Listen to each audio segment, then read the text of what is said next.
eu fiquei na DPZ, fui contratado como fotógrafo da DPZ na época, isso foi em 93. Fiquei 3 anos lá, aprendi muito, fiz contato com muitos profissionais fantásticos da publicidade. Ricardo. Oi, pode falar, Helena. Desculpa interromper, mas voltando um pouco, por que fotografia? Quem te levou, o que te levou à fotografia? Desde adolescente eu já fotografava.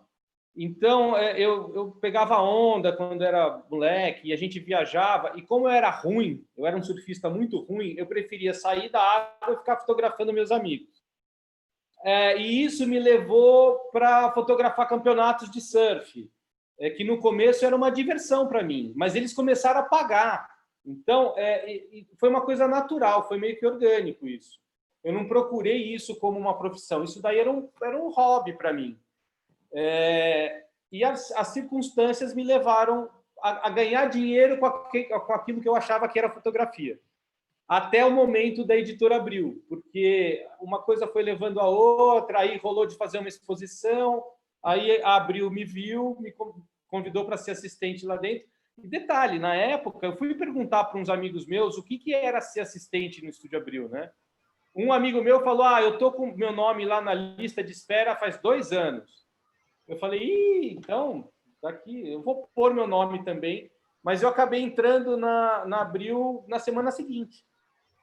Então, foi uma oportunidade que realmente eu falei, não posso falar não para isso. E realmente, quando eu conheci o que era aquilo lá, aquele mundo, eu falei, é isso que eu quero. E ali foi. Aí foi nisso e fui cair na DPZ mais tarde, que numa outra realidade, onde eu fui aprender o que era o mundo da fotografia publicitária, né? Que até então o meu mundo era o fotojornalismo. E aí veio a responsabilidade, né? Porque eu era fotógrafo, não era mais um assistente, contratado de uma DPZ, e na fotografia publicitária, principalmente na época de filme, que era aquela época, né? Não se pode errar, né? E outra, 35mm ninguém nem olha, não existe isso no mundo da publicidade. Era médio formato ou grande formato. E a possibilidade de errar não existia. A gente tinha até um laboratório dentro do estúdio de E6 e de PB para a gente fazer as revelações que a gente precisasse. E eram 2 laboratoristas, uma que ficava só no PB, a outra no cromo, no E6. À nossa disposição, éramos 2 fotógrafos fazendo tudo para a DPZ. Eventualmente, lógico, contratava algum diretor de arte que queria fazer um trabalho com Pedro Martinelli, com Maurício Narras, enfim, com alguns desses, Paulo Weiner, Crispino, Andréas, e aí faziam, mas basicamente eu e o Donaire, naquela época, a gente fazia tudo da DPZ. Foi uma puta escola para mim, e aí eu saí e montei meu estúdio. E, coincidentemente, o primeiro trabalho comercial que eu fiz foi para a própria DPZ, foi para o Itaú, eu lembro direitinho, foi uma campanha do Itaú, foi meu primeiro trabalho na carreira solo. E aí, realmente, eu segui o meu estúdio, fui fazendo trabalho para várias outras agências, intercalando com alguns freelas, porque eu gostava ainda do fotojornalismo, sempre gostei. E o fotojornalismo, para mim, era mais uma distração até do que um trabalho.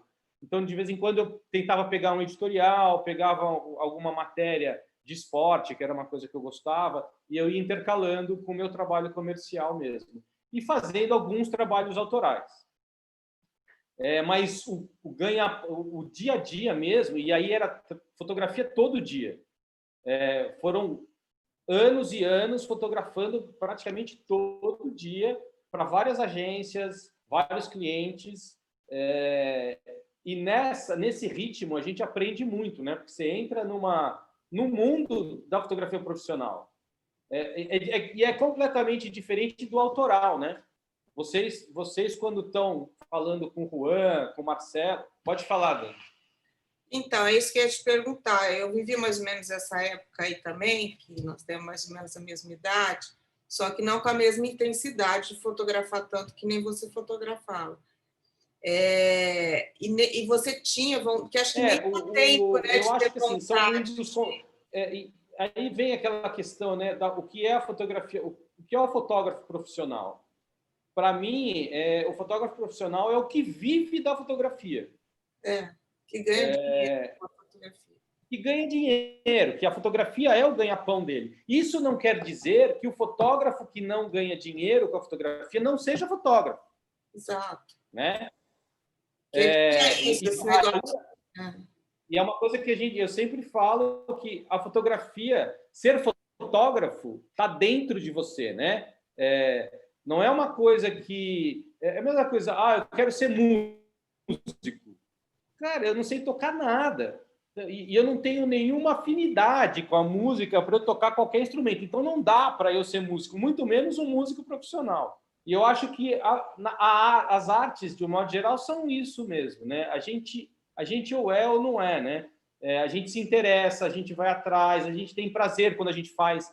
E eu digo que alguns colegas meus, naquele mundo da fotografia do meu dia a dia, profissionais, né? Ditos profissionais, eram menos fotógrafos do que outros fotógrafos que não ganhavam dinheiro com a fotografia, que tinham a fotografia como uma ferramenta de trabalho, de arte, de extravasar, enfim, de comunicação, que eu acho que é assim até hoje. Eu vejo muita gente trabalhando no mercado da fotografia que é menos fotógrafo do que pessoas que fotografam muito bem e têm uma outra profissão. Então, mas nessa época aí, você conseguiu fazer algum ensaio para você, ou você não dava nem tempo, né? Então, tinham épocas. E aí eu tentava, mas é lógico que a minha dedicação para os trabalhos autorais, ela tinha que ir se acomodando ao meu dia a dia profissional, né? Então, muitas vezes, eu tirava, às vezes, o fim de semana para me dedicar ao trabalho autoral. E quando eu falo trabalho autoral, o trabalho, por exemplo, eu lembro que eu dividia, que eu usava um estúdio, que era o trabalho com as travestis, que teve exposição, que rodou bastante o Brasil e tal. Esse trabalho eu levei mais de um ano fotografando e era só no final de semana que eu fotografava. E foi um trabalho complicado porque eu fiquei 3 meses só pesquisando filme e revelação para chegar no resultado que eu queria. Aí eu comecei a tentativa de fazer o trabalho sozinho com essas travestis, não rolou. Aí eu conheci um cara que tinha uma revistinha comercial de travestis e esse cara foi a minha ponte para esse mundo, que era um mundo um pouco distante do meu.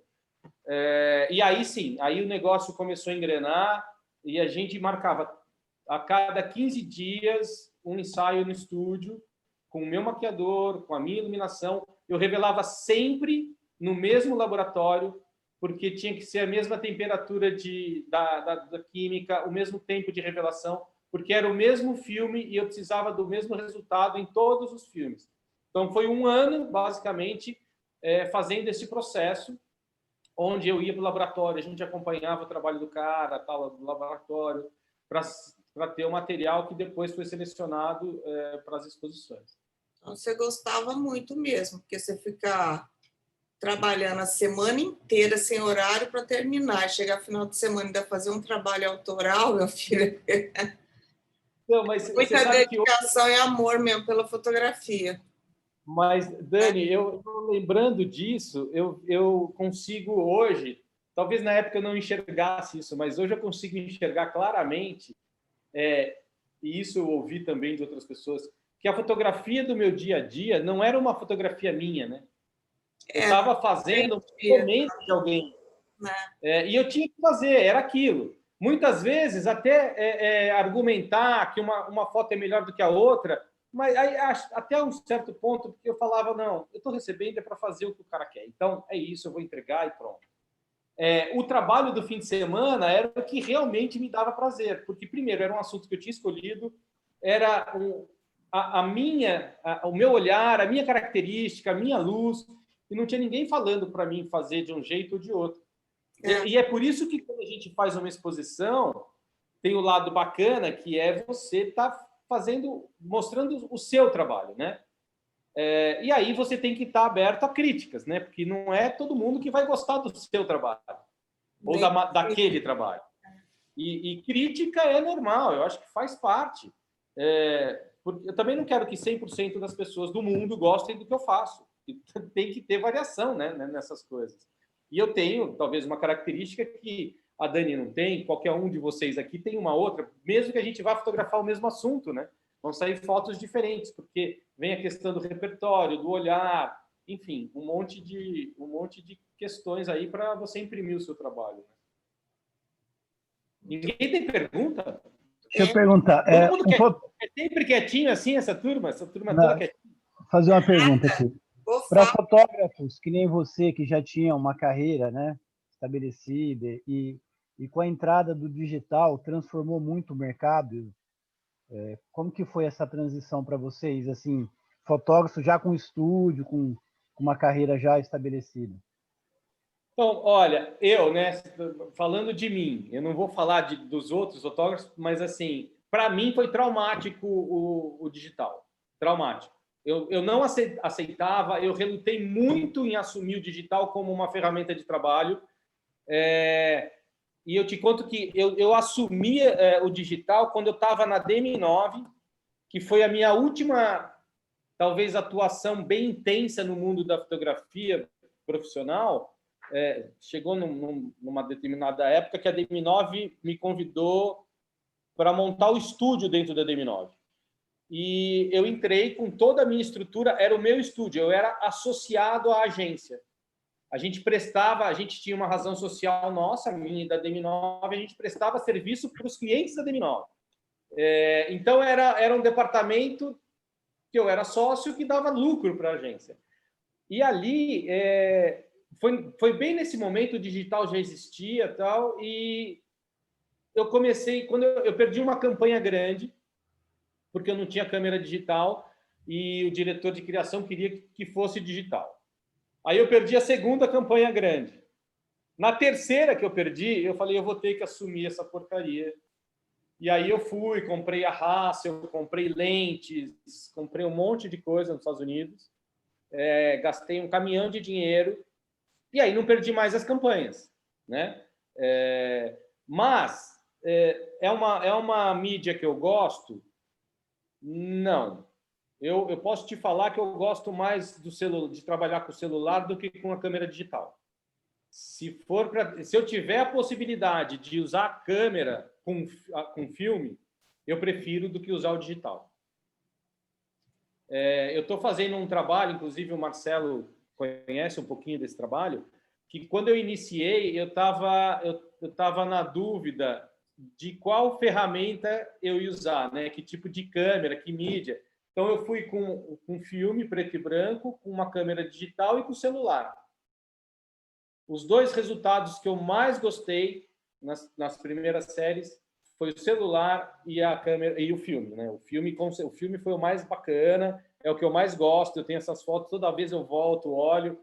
E foram os filmes da câmera que o Marcelo olhou e falou: olha, esse trabalho eu gostaria de acompanhar, gostaria que você me mostrasse. Que para mim é legal ter um olhar de uma pessoa como o Marcelo, até para conduzir, porque uma coisa é a gente viver décadas no mundo da fotografia comercial, outra coisa é você entrar no mundo da fotografia autoral, né? É uma outra fotografia, uma outra dinâmica, é uma outra movimentação do fotógrafo. Então, e você é responsável por uma série de coisas, né? Eu acho que é o mundo que agora eu quero ir. Inclusive, acho que eu preciso estudar mais para poder estar mais confortável nesse mundo da fotografia autoral. Mas o digital ainda me incomoda um pouco. Respondi? Respondeu. Eu tive o mesmo problema.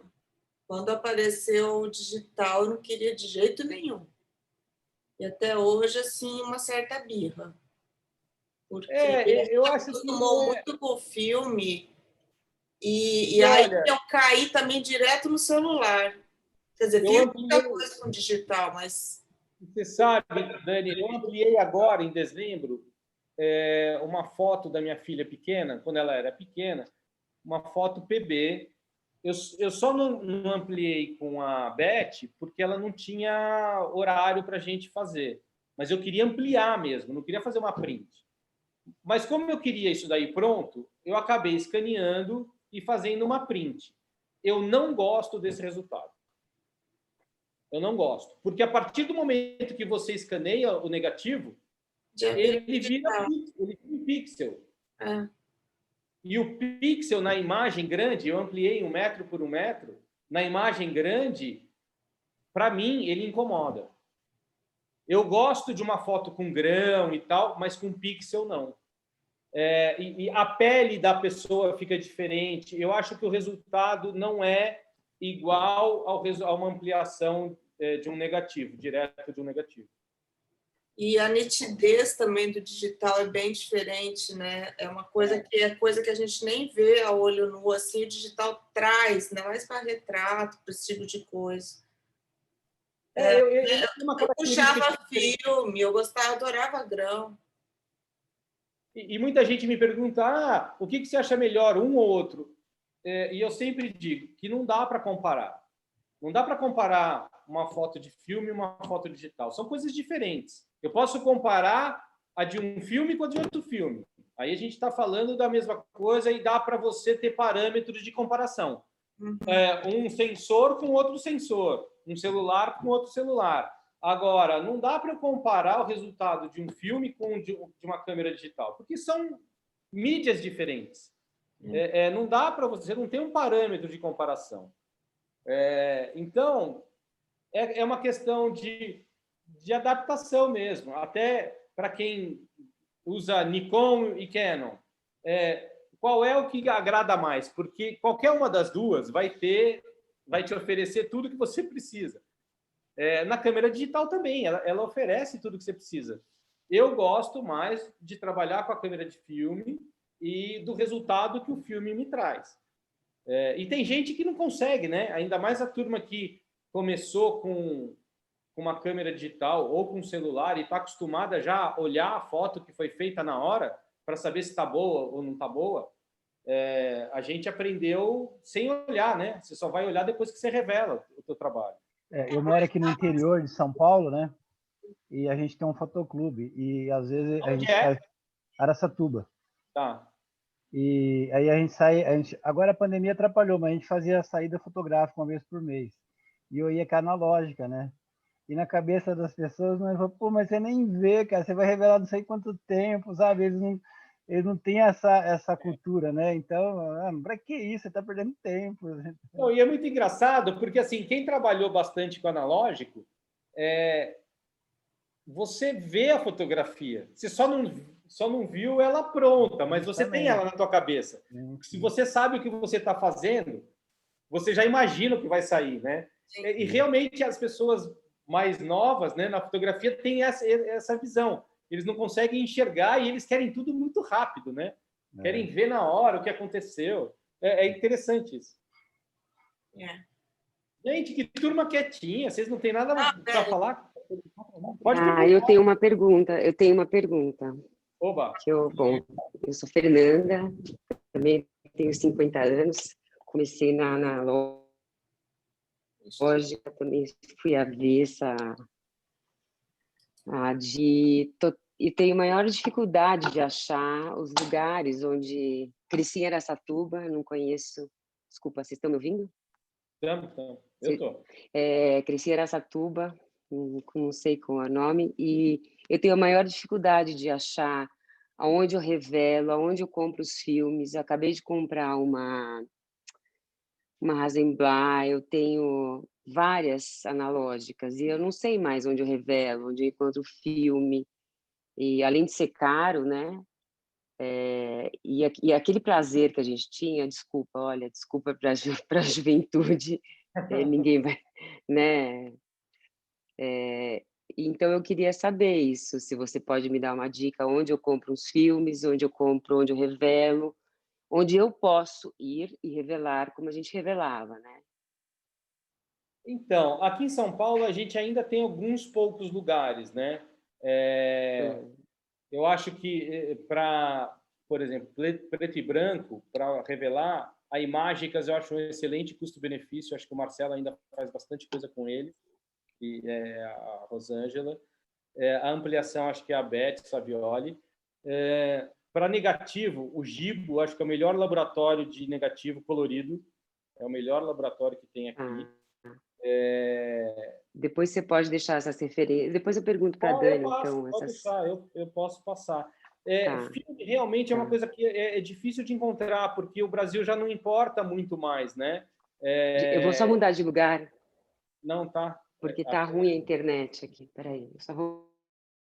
Mas a gente, de vez em quando, encontra alguns filmes.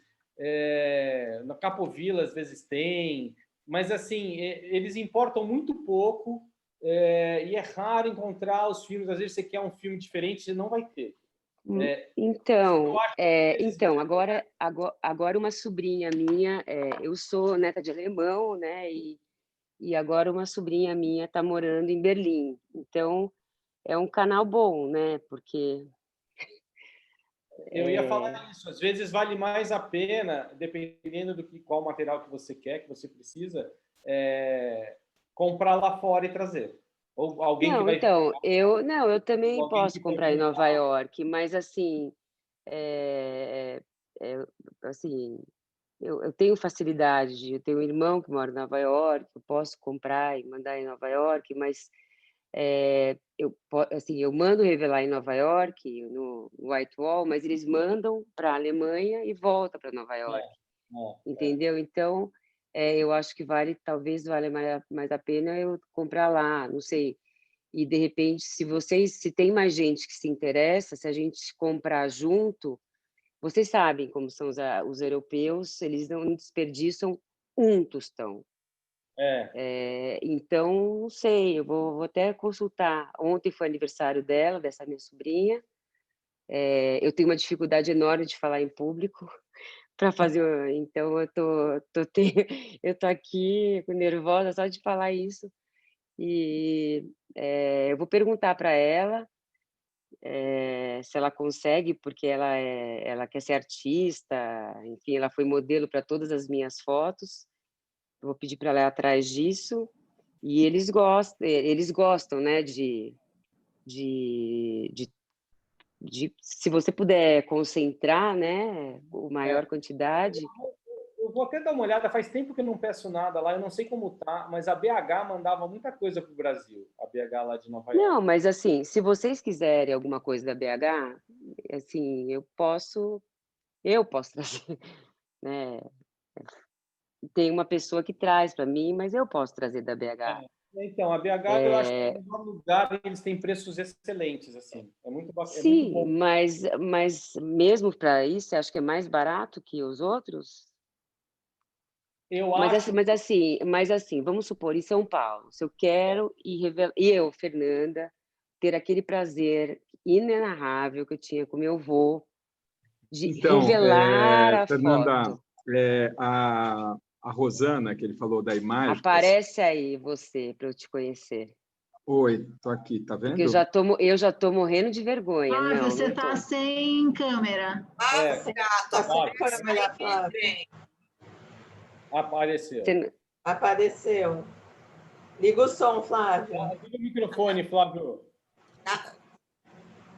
Cadê o Flávio? Tá, agora foi.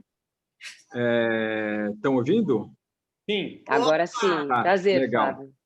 Prazer, tudo bom? Eu também mexi muito tempo com estúdio quando eu era mais jovem, então, nessa mesma época. E, enfim, mas depois fui para outros campos, fiz psicologia, fui para outro canal aí.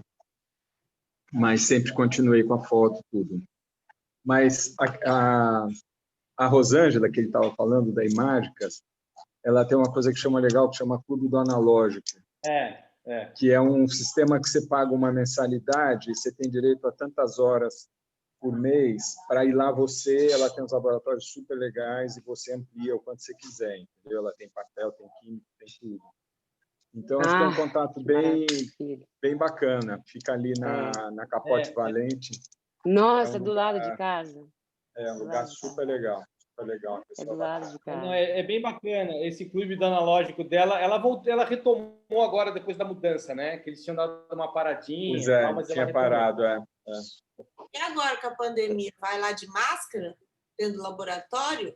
Aí tá com uma N95. Você pode ir sozinha, né? Você manda, pode ir né? sozinha. Tem que dizer. Não, mas assim, eu nunca fui, quando eu fazia isso, quando eu revelava, na realidade, assim, quando eu fazia essas revelações analógicas, eu não era fotógrafa, eu era do mercado financeiro, eu fazia isso com meu avô por absoluto, puro hobby. Mas era assim, e eu amo química, né? Deixa a gente eu meio doidão, né? Mas é legal mesmo. Eu só não fiz engenharia química porque, enfim, sei lá, vou fazer. Mas a próxima aula, então, a gente já sabe o que vai ser mercado financeiro, hein? Posso falar? Então, Seu avô era fotógrafo, Fernanda? Gente, vai voltar. Hã? Seu avô era Não, fotógrafo? olha, na realidade, meu avô, ele era daltônico e olha que loucura, gente. Até foi uma inspiração. E meu avô era daltônico e meu bisavô que fugiu da guerra, né? E ele não deixou meu avô e meu tio estudarem porque ele não queria que eles tivessem um registro aqui no Brasil, para que eles não fossem chamados para a guerra, né? Porque os daltônicos, eles não, para daltônico, não tem camuflagem. Eles são muito procurados nos aviões, porque naquela época não tinha essa modernidade, drone, blá, blá, blá. Então não tem camuflagem para daltônico, só existe homem daltônico e a sensação de tonalidade e perspectiva é muito clara, né? Então eles eram muito procurados. Mas o meu avô e meu tio, eles eram assim tão brilhantes que eles eram praticamente eles fizeram engenharia sozinhos, né? Tanto é que esse meu tio ele trabalhava no metrô, ele era chefe de todos os engenheiros e nunca fez engenharia. E meu avô fez outras coisas, mas assim tudo que era de elétrica, essas coisas, ele adorava. Não tinha um aparelho fechado na casa do meu avô, mas ele era apaixonado por fotografia e a primeira Leica digital que ele era avesso, ele tentou me convencer que era tipo James Bond, ele me deu. Eu vou um dia mostrar para vocês. E isso foi, eu tenho 50 anos, eu fiz 50 anos no ano passado. Ele me deu em 87, eu tinha 17 anos. Mas a primeira analógica ele me deu. E a gente brincava junto de revelar, e ele explicava da química, por que o vermelho, por que não sei o quê. E isso era uma coisa gostosa. Eu nasci em Piracicaba, cresci em Araçatuba, e isso era uma coisa muito gostosa, né? Então, assim, por isso do meu avô, né? E como eu estou fazendo todo esse resgate, todo esse processo de resgate cultural, e familiar, decidi que eu vou fazer alemão, porque eu adoro fazer línguas e não falo alemão. E eu tenho muita dificuldade de achar esses lugares onde eu posso revelar o analógico, né? E fazer porque gente, é uma terapia, né? Você revelar. Sim. Fazer, daí você pendura. 10 horas dentro do laboratório. E não sei se vocês já fizeram essa brincadeira, mas se vocês não fizeram, façam. Pega um cartão e registrem assim. Vocês podem tirar 18 fotos e registrem assim uma sensação, uma cor, uma pessoa e aquele momento. E não pode ver a foto. Não pode ver a foto nesse negócio digital aí, não sei o quê. E aí, depois você vai no Photoshop e finge que você está dentro do laboratório. Foi só assim que eu me convenci que o Photoshop valia a pena. Ah, ótimo. O Ricardo, eu misturo você com o Marcelo e vai ser assim o resto, sei lá. Não, ele conhece de fotografia, eu não. Não, você não conhece nada de fotografia. Coitadinho, né? Não, você conhece, acho que você conhece mais fotografia. Bom, enfim, né? Você conhece Marcelo, mais na prática. Você sabe que nas nossas lives eu comentei algumas vezes que as pessoas que estavam participando com a gente estavam super interagindo com a gente e tal, e sempre perguntavam onde a gente pode estudar, o que tem de legal. Para mim, as melhores lives nessa época de quarentena foram as do Marcelo. Não, e as aulas? Não, exatamente. Era uma aula realmente ali. E o Marcelo é um cara dentro da fotografia, apesar de eu achar ele muito xiita, né, na postura dele, mas ok, acho que tem que ser um pouco assim.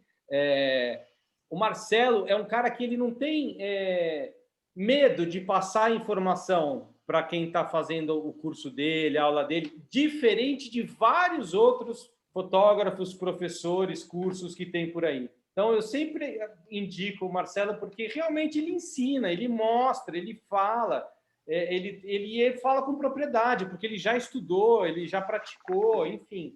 E ele não tem o menor medo de passar. E eu, na época de estúdio, de trabalho braçal lá da fotografia publicitária, muitos amigos fotógrafos falavam, porque eu também nunca tive medo de ensinar meu assistente, né? Porque o assistente faz parte, é um processo, ele vai virar fotógrafo e ele tem que estar pronto para ir para o mercado, né? Não adianta deixar o cara a vida inteira comigo, eu nem quero. E eu sempre ensinei tudo, às vezes deixava ele fazer as fotos, pegava os trabalhos mais simples, eu falava, faz aí, começa e termina, faz a foto. Eu quero a foto boa, lógico, né? Não é o assistente que começou há 6 meses, é o assistente que estava comigo há 2 anos. Então, eu acho que o Marcelo tem isso nas aulas dele, ele fala realmente, ele ensina, ele traz informação, às vezes coisas que a gente nem viu, e ele foi lá, foi buscar, pesquisou, e ele traz com propriedade. É muito legal isso do Marcelo. Fala um pouco para a gente da fotografia de celular, como começou a mobigrafia e tudo mais. Então, a mobigrafia, eu acho que ela começou quando eu percebi que as fotos que eu fazia com o meu celular me davam mais prazer do que as fotos que eu fazia profissionalmente. Uhum. E eu acho que foi logo depois que eu saí da DM9, e a minha passagem pela DM9 foi traumática também, né? Porque se vocês me dessem, né, uma lista de 10 agências para eu escolher para ser associado com o meu estúdio, a DM9 não estaria entre as 10.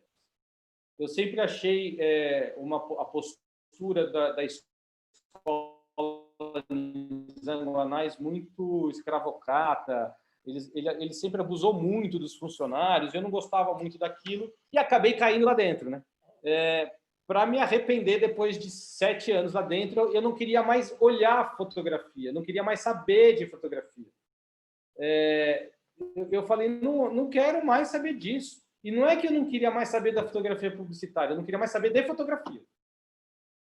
De tão traumático que foi viver aquele mundo, aquela prostituição da fotografia publicitária. Melhor, então, eu jamais falar sobre o mercado financeiro. Não, eu sei que é cruel, eu sempre ouço isso, mas é que dentro da publicidade eu já tinha vinha anos, né, prestando serviço para várias agências, e eu sabia que a DM9 não era um lugar bacana, e acabei caindo lá, né? Lógico que a única coisa positiva foi o lado financeiro, porque a proposta foi irrecusável, não dava para falar não dava. Sabe você faz uma reunião com o presidente da agência, com o produtor gráfico, com o diretor financeiro. Aí você já pesquisou tudo quanto você quer, vou pedir uma puta grana porque eu não quero trabalhar aqui e tal. Você fala quanto você quer, o diretor financeiro na hora fala, tá bom, tá contratado. Como assim, né? Então eu pedi pouco. Além de não, tudo, você pediu muito pouco, você pediu muito pouco. Então foi um problema. E quando eu saí de lá, eu estava já usando o celular para tirar fotos. E eu percebi que algumas coisas ali me davam muito prazer, porque era a minha fotografia de novo. Não era uma fotografia encomendada. Ali era eu que escolhi o que eu queria, o que eu estava fotografando. Eu editava, na época só no Snap, no próprio Instagram, eu editava as fotinhos ali do jeito que eu queria. Eu publicava minha foto, não tinha nenhum intermediário. E aquilo virou assim um prazer para mim. Eu saía fim de semana para fotografar, às vezes eu estava na rua andando, indo ou voltando da agência, eu ia fotografando. Então foi aí que eu comecei a perceber que esse negócio aqui podia ser alguma coisa interessante. Não imaginei que a mobigrafia fosse virar o que ela virou, mas aquilo me chamou a atenção no sentido de me devolver o prazer que a fotografia de quando eu era assistente e tal me dava, né? E ali encontrei com o Cadu eu já conhecia já há muitos anos. Ele era um cara que sempre gostou de fotografia, tal, apesar de não ter atuado no mercado. E a gente começou a conversar sobre fotografia de celular. E juntos a gente começou a ver o que existia fora do Brasil. Porque eu falei, pô, Cadu, se a gente gosta, alguns fotógrafos estão querendo entender como é que funcionam os aplicativos de fotografia e tal, o que tem fora do Brasil, né? E aí a gente realmente se deparou com o mundo da fotografia de celular. A gente conversou com o Dan Berman, que é o dono do Mobile Photo Awards, né, o maior prêmio de fotografia de celular. Ele explicou tudo, como ele tinha começado e tal. E aí ele se interessou, ele falou, nossa, a gente pode ter alguma coisa no Brasil, América do Sul. E lógico, né? Para ele enxergou como um mercado. Na época, estava começando uma galeria de iPhone. Eu conhecia a Shooter Mag, a revista que é só de fotografia de celular, que é incrível, uma revista espanhola. E ali eu falei, puxa, vamos fazer alguma coisa aqui. Vamos se aventurar nessa história. Foi quando a gente começou a pensar nisso em 2012. Aí, em 2013, a gente começou a pensar em fazer um concurso, né? Um prêmio. E quando a gente já tinha isso daí meio organizado, eu falei, Cadu, isso tem a cara do Miss, né? Vamos, na cara de pau, a gente foi lá, bateu no Miss e falamos o que a gente queria fazer. Isso para 2014, o André, na época, falou, nossa, isso é muito bacana. Tudo bem, vocês têm um espaço. Eu saí de lá e falei, não é possível, né? Que o cara abriu essa porta para a gente. E em 2014, se vocês lembram, foi o ano da Copa do Mundo, né? E outra coisa que impulsionou a mobigrafia naquele momento, que eu acho que foi muito importante, foi o patrocínio da Samsung, que foi no nosso primeiro ano, porque a Samsung, a gente foi bater também através de um amigo que era muito amigo da diretora de marketing, né? Que eu falo, é tudo uma questão de conhecimento, né? Quem indica. Exatamente. Porque não tinha como a Samsung ou qualquer outra empresa patrocinar a gente. A gente não tinha... Esse festival ia ser a primeira edição. Nenhum dos dois vinha do mundo de produção artística. O máximo era eu, que era fotógrafo e que sabia montar uma fotografia, mas era isso. E era um ano que eles estavam pondo um caminhão de dinheiro na seleção brasileira, né? E aí, por conta de um bom relacionamento do cara com a diretora de marketing, ela falou, tá bom, a gente põe um dinheiro aí.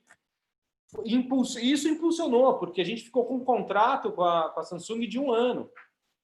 A gente fez o Olhar do Torcedor, que foi o concurso durante a Copa do Mundo, que virou um livro. Enfim, isso foi o que deu o start na mobigrafia. Mas, no início mesmo, o que me chamou a atenção foi o prazer que a fotografia do celular estava me dando de novo. E aí eu tentei começar alguma coisa nesse sentido. Mais no sentido de ter prazer no que eu estava fazendo do que num trabalho mesmo ou na produção de alguma coisa. Eu não imaginava que isso fosse crescer assim. E sempre falei uma coisa, falava para o Cadu e para todo mundo: eu não quero que a mobigrafia se prostitua como eu me prostituí na fotografia publicitária. Tem que ser uma coisa para todo mundo, tem que ser uma coisa bacana, é uma coisa democrática, não é para mim, não sou eu que faço isso, não é uma imposição. E a gente sempre tentou levar dessa maneira, né? Tanto que a gente já agregou várias pessoas dentro do festival, desde Lorca até pessoas com menos projeção que participaram lá do nosso festival, né? Este ano vai ter? Vai. Agora, em fevereiro, a gente deve lançar o site novo.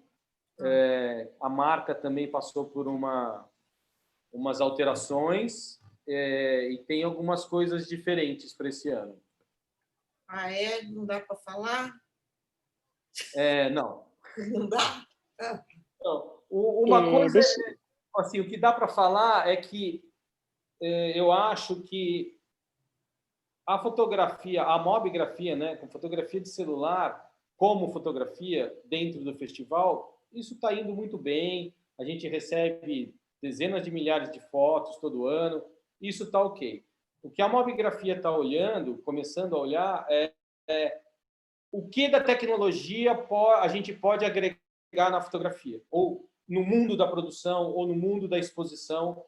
Então, eu vou já colocar um pé na tecnologia e trazer uma experiência para a sala de exposição para esse ano. É uma coisa simples, eu sei que dá para melhorar muito mais, mas é para começar devagar, e aí eu quero construir algumas coisas, porque eu vejo que o festival como um todo, ele cada vez mais vai ter a tecnologia embarcada. Posso fazer uma pergunta? A pessoa que vai, por exemplo, participar de um concurso com você, vamos supor que já que tem que ser democrático, né? Você classifica como? Se nem todo mundo tem acesso a todos os tipos de... sei lá, se eu tenho o iPhone não sei qual, e a outra tem o iPhone não sei qual, a outra tem o Samsung. Você tem como mensurar essa classificação? Essa é uma pergunta. E a outra, atualmente, até quanto você consegue ter uma imagem de iPhone com qualidade, sem perder nenhuma resolução, com esses iPhones da Samsung, ou melhor, esse último iPhone, sem perder nenhuma qualidade? Até qual o maior tamanho que você consegue chegar? Tá, vamos lá. Sua primeira pergunta. A gente nunca, e provavelmente não vamos trabalhar com isso, a gente nunca classifica ou avalia a qualidade técnica do sensor do aparelho. A gente avalia, a gente não, né? A gente passa para os jurados e eles avaliam uma série de outras questões da fotografia naquela categoria, né? Então, o que eu acho que elimina muito as pessoas de passarem da triagem, por exemplo, né? Porque existe uma triagem, porque eu não vou mandar um monte de coisa que está fora do regulamento, por exemplo, para o jurado, porque não adianta, vai chegar isso no jurado, as fotos podem ser lindas, mas se não cumprir o regulamento, ela não vai para frente. E isso acontece todo ano, e é uma coisa muito bacana, porque todo ano a gente fala, leiam regulamento, leiam regulamento. E eu vou dar um exemplo básico. São no máximo 3 fotos por categoria. Então, Fernanda, você vai se inscrever em categoria retrato, vai mandar suas fotos. São só 3. Se a Fernanda mandou 4, você pode ter as 4 fotos incríveis. Esquece, não vai.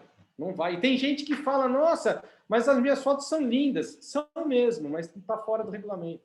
Você vai mandar uma foto colorida na categoria preto e branco? Também não vai. Você vai mandar um retrato na categoria paisagem? Também não vai. Entendeu? Você vê as antigas, tem que ler o cabeçário. E olha, todo ano a gente repete, tem gente que manda 15 fotos em cada categoria. Isso não é uma ou outra, são várias pessoas, várias. E eu vendo, porque eu acompanho desde a hora que eu abro, eu entro no Instagram quase que todo dia e dou uma olhada. E assim, na hora que eu vejo o cara colocar 5 fotos, 6 fotos, e ele vai pondo, né? O cara, a mulher, a pessoa, né? Não adianta. E assim, são pessoas que fotografam bem e que perdem uma chance porque não leram o regulamento. Então, assim, a gente nunca avaliou a qualidade técnica. Justamente por quê? Porque eu não sei qual é o celular que a pessoa está usando. E eu quero que todo mundo participe. E isso começou lá em 2014, né? A gente discutiu muito isso. Vai avaliar a qualidade técnica? Não, porque eu quero todo mundo participando. Então, a qualidade técnica do sensor, da imagem, a definição da imagem não é avaliável. Isso daí não é o principal para a gente. O principal é o olhar, a sensibilidade, a criatividade, enfim, o que a pessoa conhece de fotografia. E por isso que eu sempre pego jurados de fora do Brasil. Até mesmo para não correr o risco do jurado conhecer alguém que está participando. É difícil. Às vezes acontece, mas é difícil. Acontece em umas categorias como arte, por exemplo, que tem menos gente fazendo, e que são poucas pessoas que fazem direito, que fazem bem feito. Mas, enfim. Qual era a sua outra pergunta? Com esses últimos tipos de celulares, isso foi coincidentemente, uma amiga minha me fez uma pergunta ontem. Esse último iPhone, eu tenho, sei lá, eu tenho esse último que saiu, acho que 12, 11, é que meu marido ama tecnologia e, coincidentemente, eu conheço a Coreia do Sul e posso te afirmar e reafirmar que tudo que vem de lá é absolutamente impecável. É assim, gente, um país... Dá para você fritar um ovo no chão que eles pisam. E então, lá, quando a gente tinha 100 mega de internet, eles tinham 2.000 mega. Então, esses últimos iPhones, ou Samsung, ou sei lá, estou comparando Samsung com iPhone, porque, na minha opinião, é o que eu mais tenho parâmetro, eu não conheço os outros. Estou comparando Android com iPhone, tá? LG, que também é coreano, né? Não é? Estou enganada? Não estou. Desses últimos, até qual maior tamanho você consegue imprimir uma foto sem perder nenhuma resolução? É que eu não soube responder isso para uma amiga ontem, na praia. Então, já que você está aqui, eu estou te perguntando, porque você entende muito mais do que eu. Depende se você der para o Jonas ou não, entendeu? Então, eu ia chegar nesse ponto, Flávio, porque eu acho que não depende só do aparelho, né? Eu acho que depende de uma boa fotografia que eu digo com uma boa iluminação, isso faz toda a diferença. Lógico. E quem revela. E também o trabalho final também.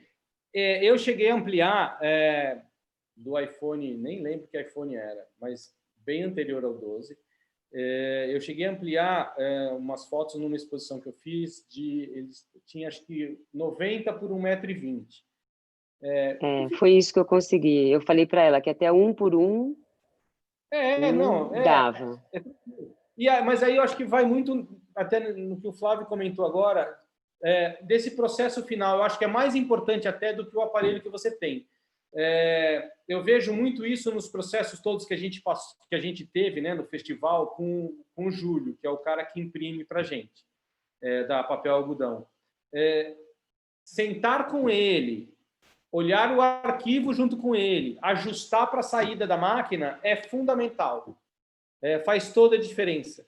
Eu acho que também, só te interrompendo, aquele Jairo Goldfuss, casado com a Gabriela Duarte, que ele fez aquele livro em Nova York, ele começou... Nossa, gente, eu precisava anotar tudo isso.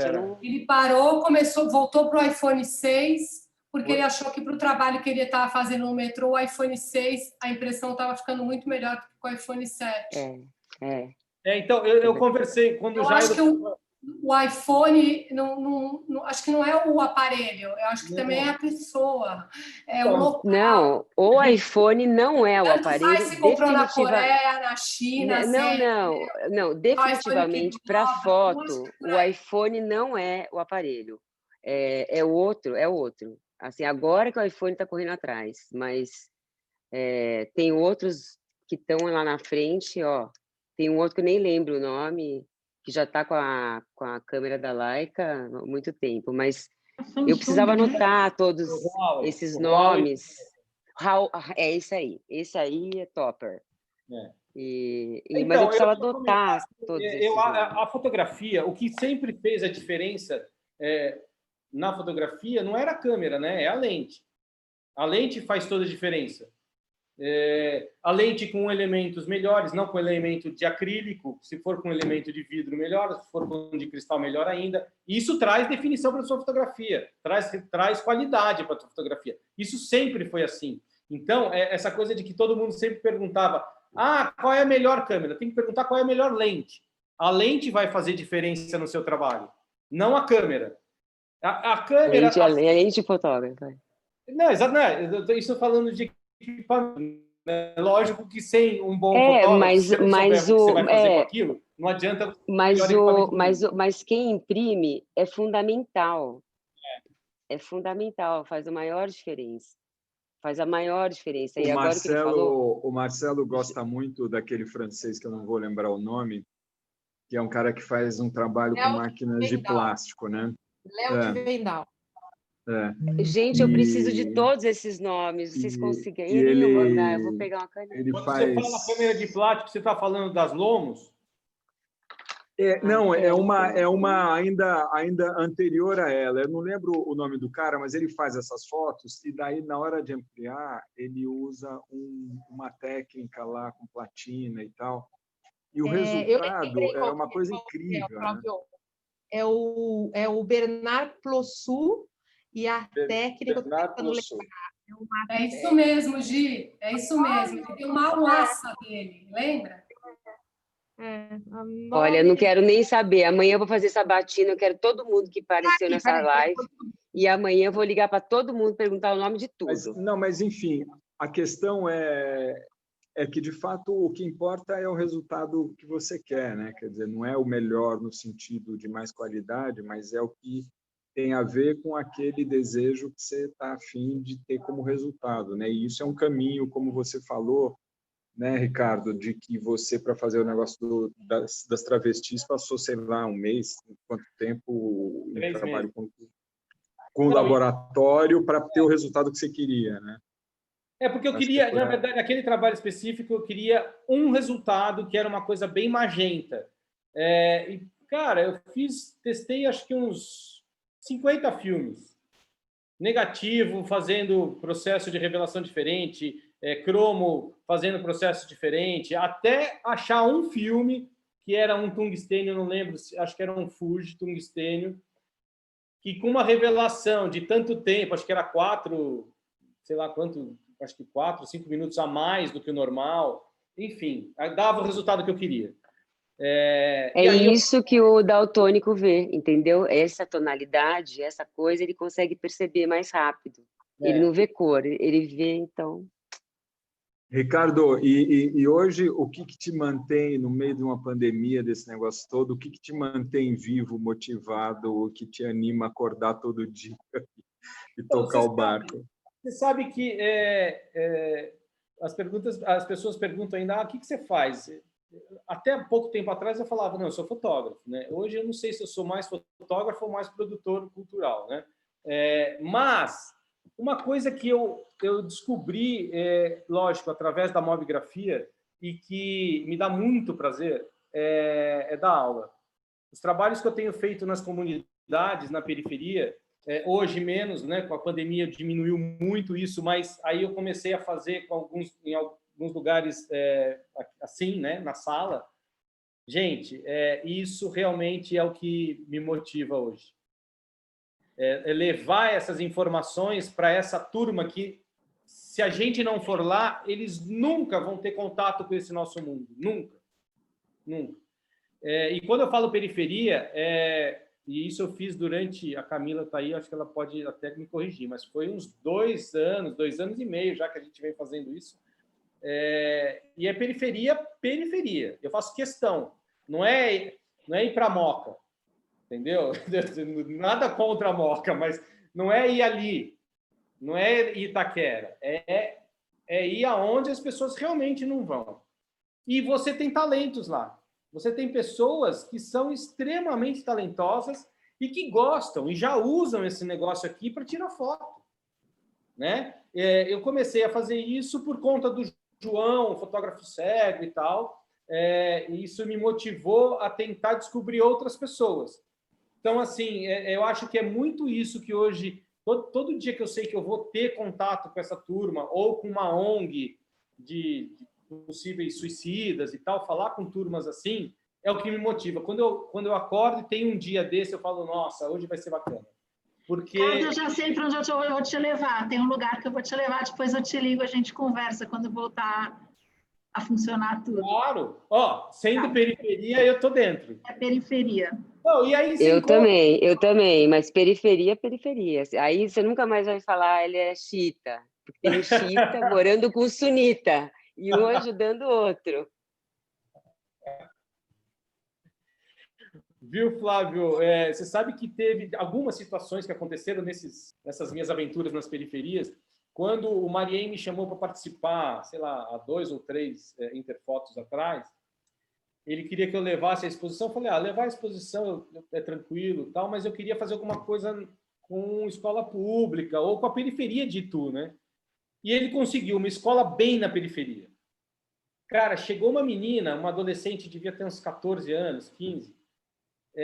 Ela chegou atrasada, pediu licença para entrar e tal, e no intervalo ela veio falar comigo que ela tinha fugido de casa porque ela tinha comentado com os pais que ela ia para uma aula de fotografia e os pais falaram, imagina, o que você vai perder seu tempo? Vai arrumar emprego, vai trabalhar, vai fazer qualquer coisa.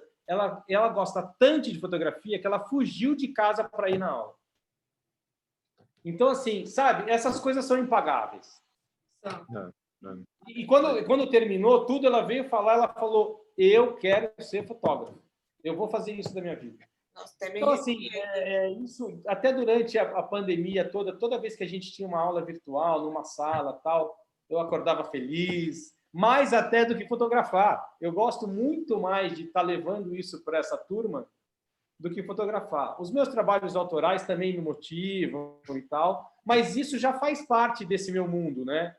O fotografar não é uma novidade. É bacana, eu gosto, me dá prazer, mas ter esse desafio de descobrir novos talentos, de poder levar uma oportunidade para quem não tem, é bacana. É bacana. É bonito, né, também. É preenchedor, traz um... Olha, não, mas então, eu nunca pensei nisso. É o resultado do João, por exemplo. O João, para quem não conhece, o João Maia, ele foi para os Jogos no Rio de Janeiro junto com a gente, com o time de fotógrafos da Mobigrafia. Mas eu nunca imaginei que eu fosse transformar a vida do João. Tanto que ele ralava igual a qualquer um, né? Eu fazia ele trabalhar das 6 da manhã até meia-noite, igual todo mundo. Não é porque ele é um deficiente visual que eu ia dar mole para ele, não dava mesmo. Agora, a gente não imaginava que ele fosse ser o único fotógrafo cego do mundo a cobrir os Jogos. Isso transformou a vida do João, né? Hoje ele dá palestra, ele faz exposição, ele está viajando por aí. Mudou a vida dele, ele ganha até dinheiro hoje. Ele não tinha nada, né? Não tinha nada. Então, assim, dá visibilidade, é bonito e tal. Mas isso é uma segunda parte, né? O bacana é o prazer que você tem em poder estar lá fazendo isso. É uma coisa muito legal. É muito legal. Ricardo, me apresentar, sou o André. Vou fazer uma pergunta para você sobre trabalhos autorais. Não dá para falar sobre todos, mas, de forma geral, como que você escolhe, né, o seu projeto? Ou, sei lá, como que você é escolhido por um projeto autoral, né? Se a gente acha que, às vezes, a inspiração chega para a gente não necessariamente vai atrás. E obrigado por estar aqui com a gente, está super bacana a conversa. Cara, eu que agradeço vocês de terem saco de me ouvir, né? Porque eu não sou o Marcelo, eu não sou o Juan, mas tudo bem. André, eu acho que é muito isso. Eu acho que o tema escolhe um pouco a gente, né? Todos os trabalhos, eu não fiz tantos quanto eles, né? Mas os trabalhos que eu fiz, autorais, era porque eu tinha alguma curiosidade naquele assunto. Minha primeira exposição foi aquela que a Editora Abril estava patrocinando, eu estava usando o laboratório deles e tal, foi de esportes do clube que eu frequentava. Então, era uma coisa que fazia parte ali E eu quis começar a fotografar os meus amigos, em várias modalidades. Aí o clube falou, vamos fazer uma exposição aqui. Foi uma coisa muito simples, muito básica, com algumas fotos legais até. Até tinha, lembro de algumas eram até legais. Uma outra foi, acho que em seguida, foi das travestis. Eu estou falando das mais importantes. As travestis, logo que eu saí da DPZ, meu estúdio era ali do lado do Jockey. E ali tem, né, na avenida, e às vezes eu saía de madrugada tal, e saía com outro fotógrafo que dividia estúdio comigo, a gente ficava naquela brincadeira, é homem ou mulher, é homem ou mulher. Um dia eu falei, eu vou fotografar essas mulheres. E aí a ideia veio dessa questão, né? Eu vou fotografar como elas querem ser vistas, como mulheres. Tanto que o ensaio todo, tá certo que tem todo uma imposição minha, né? Tinha que ser no meu estúdio, sempre com o mesmo fundo neutro, o meu maquiador, sem roupa e sem acessório.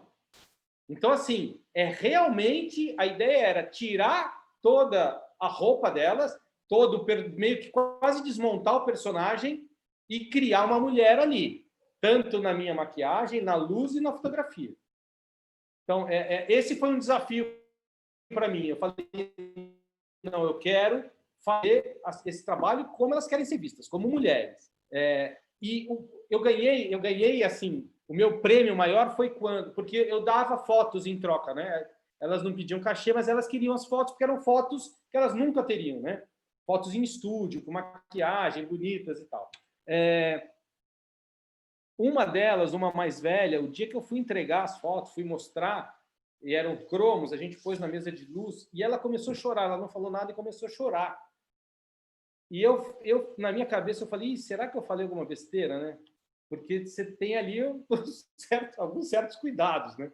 Será que eu falei alguma coisa que ofendeu? Não, ela estava chorando porque ela falou, eu nunca me vi tão feminina como nessas fotos. Nem quando eu me olho no espelho e me acho bonita, eu não me acho tão feminina como eu estou vendo nessas fotos.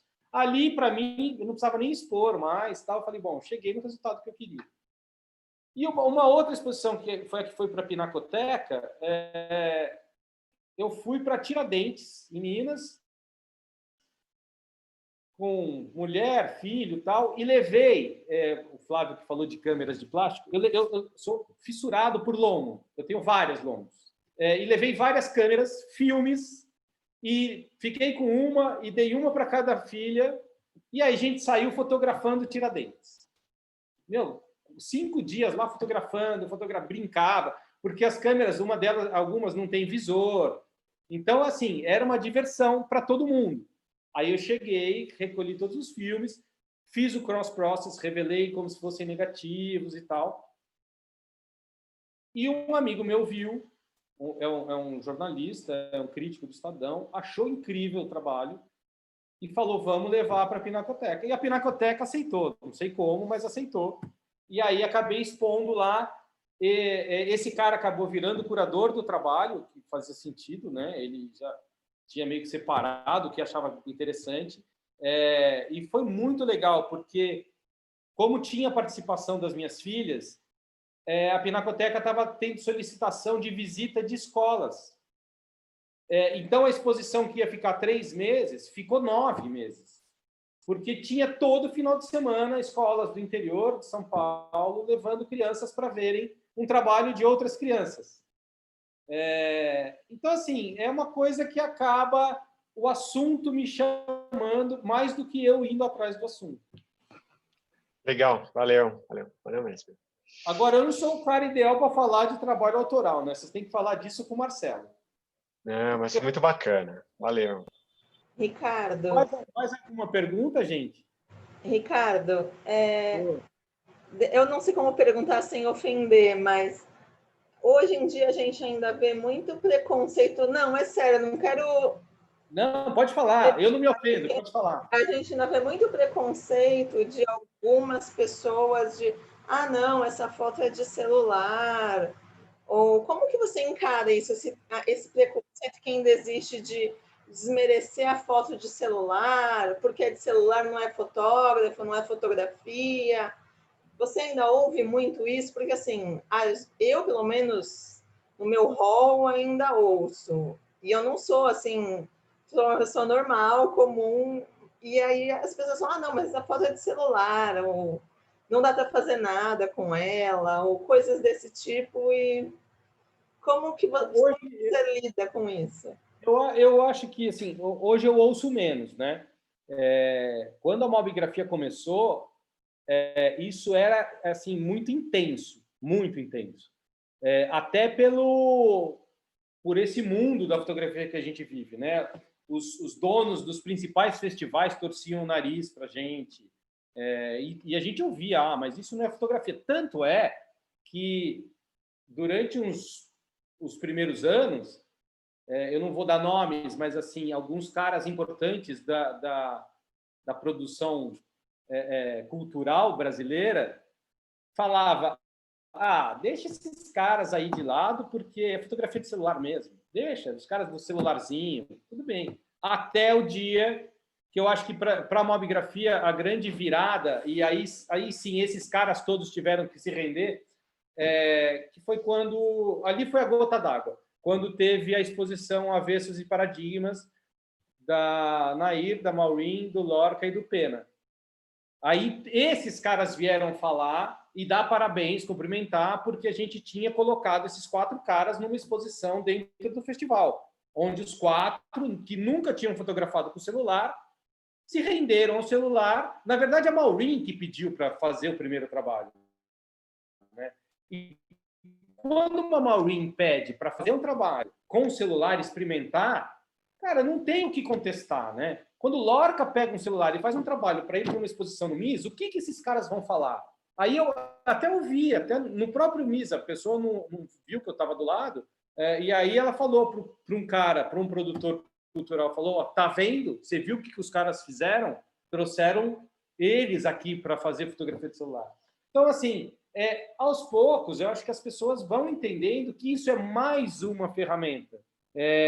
Isso não substitui a câmera, isso não quer dizer que a câmera vai deixar de existir, mas é mais uma ferramenta. E aí eu acho que é a ferramenta mais importante para trabalhar com a forma de comunicação que existe hoje, né? Que são as redes sociais. É o instrumento ideal. Eu te dou um exemplo. Lá nos Jogos, no Rio de Janeiro, a gente tinha câmeras porque era divertido você ficar trocando de lente todo dia. Agora eu quero uma 100-400 5.6. Então era divertido. Mas o nosso trabalho era com o celular. Tinha os caras da Globo, do site da Globo, né, do Globo Esporte.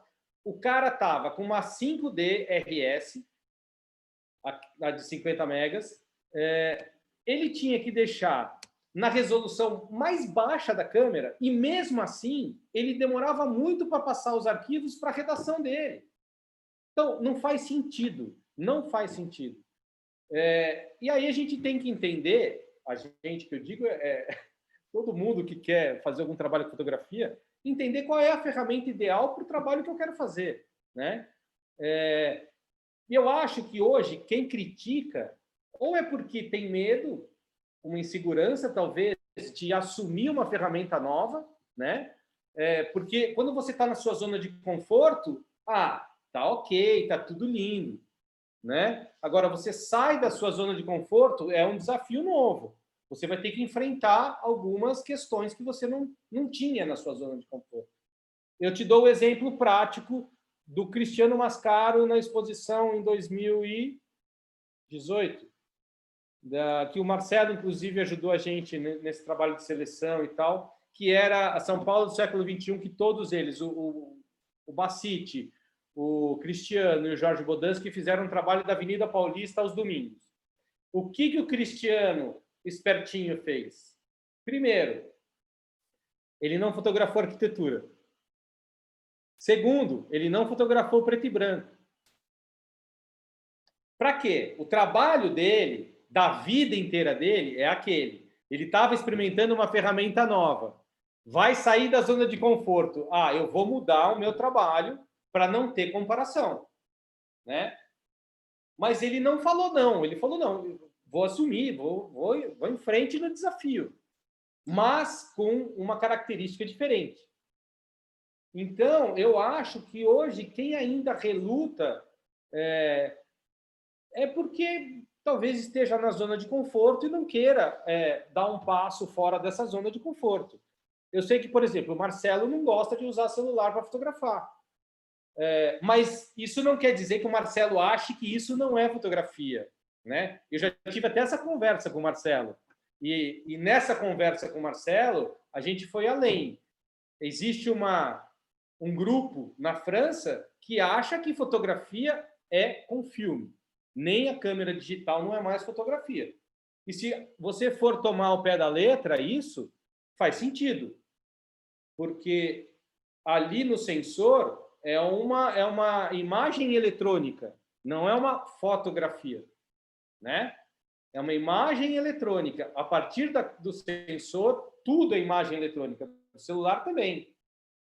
Essa turma da França está errada? Não. Mas é assim que eu vejo? Não, eu acho que tudo é imagem, cada uma com a sua característica, né? E aí, essa questão de falar, isso é ou não é fotografia, eu acho que tem gente que usa câmera analógica, vamos falar da fotografia na essência, que também não sabe fazer fotografia, ele faz imagem, né? Eu acho que fazer fotografia é você saber o que você está fazendo, saber o que você quer do seu trabalho, saber qual é a imagem que você vai produzir, vai finalizar, enfim, vai além de você simplesmente fazer um registro de uma imagem.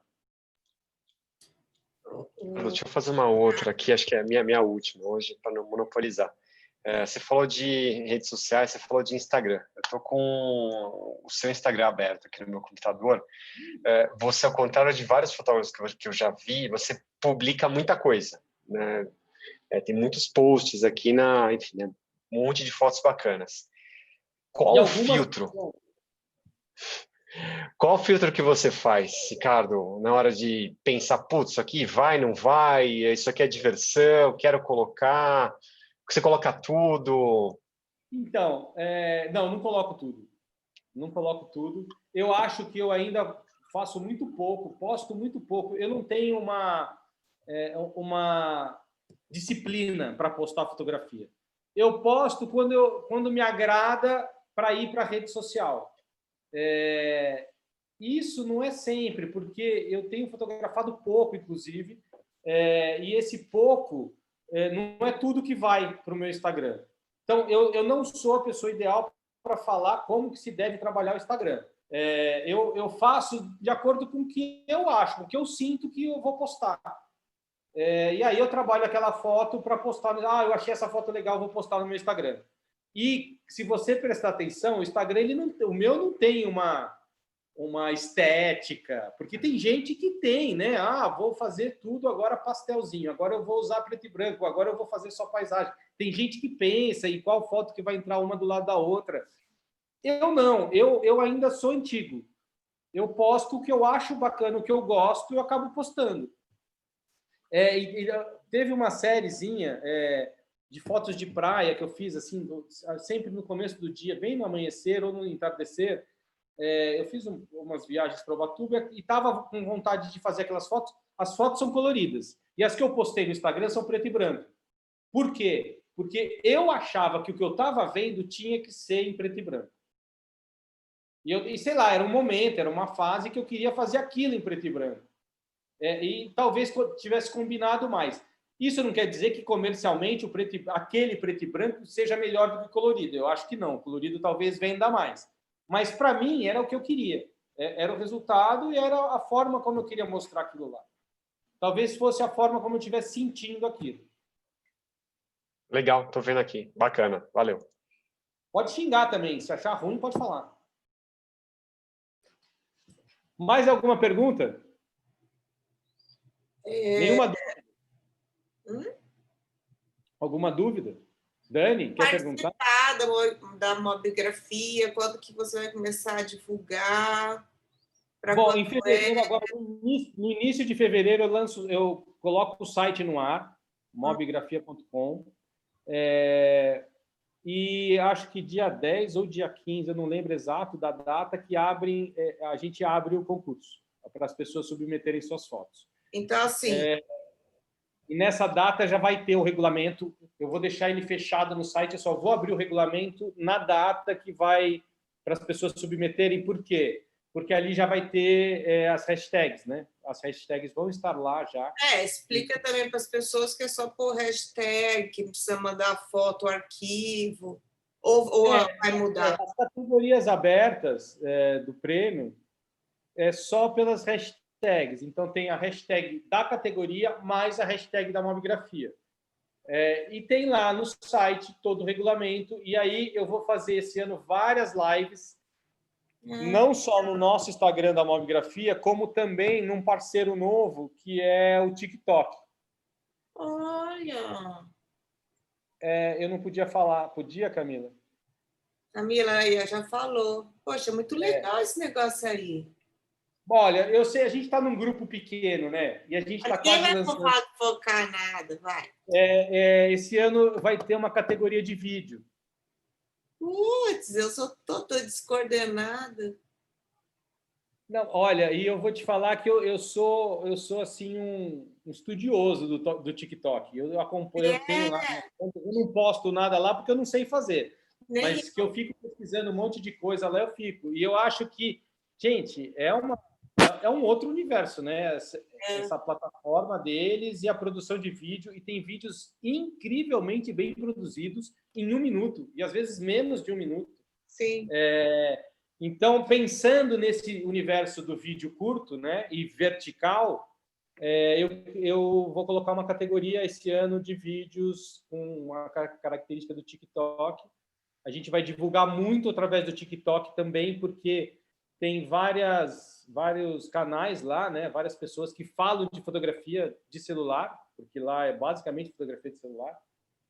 Então, a gente vai ter esse parceiro para ajudar a divulgar. Então, eu vou estar trabalhando bastante o TikTok. Estou até treinando aqui para ver se eu não erro muito, né?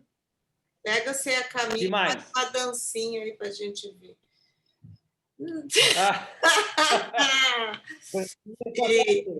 Já fez as dancinhas? Ai, meu Deus. A Camila faz os TikToks já, tal, super bons. Vou te seguir lá. Gente, eu fiquei surpreso. Quando a gente já teve algumas reuniões com o TikTok, e vocês sabem que eles se intitulam não uma rede social, né? Eles se intitulam uma plataforma de edição de vídeo. É assim que eles se vendem.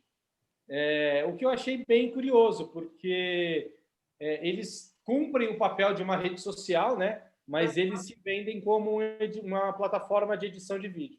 Porque pode ter de tudo lá, né? Desde aquelas coisas super repetitivas até uma coisa super... Até dancinha, né, Dani? É a dancinha, mas eu não tenho coordenação. Quer dizer, se eu for para dançar, eu danço, mas ficar imitando a dancinha, eu não tenho condições, não. Bom, gente, acompanhe a mobigrafia. Isso. E só vale fotografia de celular, viu, gente? Não adianta vocês quererem... Eu acho que todo mundo devia participar. É muito legal, gente. Vocês estão fotografando, postando aí no celular. E tem a categoria ensaio. A categoria ensaio ela é separada das categorias abertas. E aí é por e-mail, você tem que montar um seu ensaio, tem que ter uma narrativa, tem que ter uma unidade. Aí é uma outra pegada. A gente criou essa categoria uns anos atrás justamente para atender fotógrafos ou pessoas que tenham um conhecimento melhor de fotografia. Fotografia autoral. Até a Dani já foi selecionada. E olha que eu nunca sou jurado, hein? Não, eu já ganhei 2 vezes. Eu não ganhei, porque eu estava lá 2 vezes e não ganhei. Eu já participei também de uma exposição no MIS. Então, é muito gostoso, gente. Tem que participar mesmo. Bom, gente, eu agradeço esse tempo. Obrigada. A gente agradece, foi muito bom. Obrigada, Ricardo. Muito legal mesmo. Muito legal, super agradeço. Obrigada, Ricardo, foi muito bacana. Pela Daniela, pela organização aí também. Isso. A Celina quietinha. Daniela.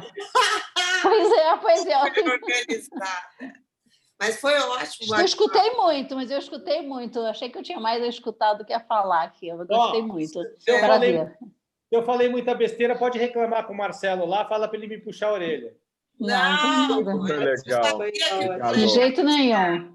Abertura de ideias aqui, super legal. Olha, agora que eu estava ouvindo, o tempo passou e eu nem senti. Foi muito bom. Gente, muito obrigado, viu? Obrigada, viu? Obrigada a você, Daniela, de novo, foi muito legal. Gente, prazer. Tchau, pessoal. Gente, obrigada. Vamos encerrar aqui.